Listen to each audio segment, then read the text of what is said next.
భద్రాద్రి కొత్తగూడెం జిల్లా అనుపురెడ్డిపల్లిలో ప్రసిద్ధిగాంచిన మహిమగల ఆరాధ్య దైవం అంకమ్మ తల్లి తిరునాళ్ల మహోత్సవాల ఆహ్వాన పత్రికను శ్రీ క్రోధినామ సంవత్సరం ఉగాది వేడుక పురస్కరించుకుని ఆలయ కమిటీ ఆధ్వర్యంలో కరపత్రాలను ఆవిష్కరించారు.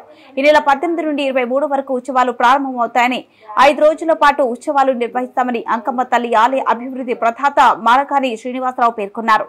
ఈ కార్యక్రమంలో ఇటికల సత్యనారాయణ, ఇటుకల హరి, చల్ల రమేష్, సుగ్గుల నరసింహరావు, బాడావత్ భీముడు, పూడిరి జమలమ్మ, బత్తుల వెంకటేశ్వరరావు, గ్రామ పెద్దలు, పలువురు ప్రముఖులు తదితరులు పాల్గొన్నారు.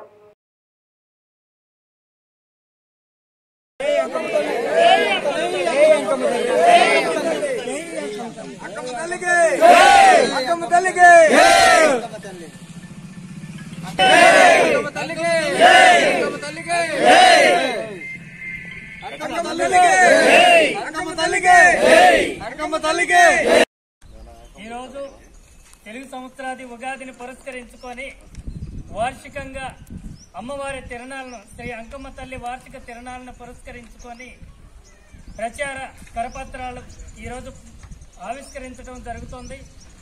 ఈ కార్యక్రమానికి విచ్చేసిన పెద్దలందరికీ కూడా ఈరోజు తెలుగు సంవత్సరాది శుభాకాంక్షలు తెలియజేస్తూ, అదేవిధంగా అమ్మవారి ఆశీస్సులు, శుభాశీస్సులు మెండుగా సంపూర్ణంగా ఊళ్ళో అందరికీ కలగాలని మనస్ఫూర్తిగా కోరుకుంటూ జై అంకమ్మ తల్లి, జై అంకమ్మ తల్లి, జై అంకమ్మ తల్లి.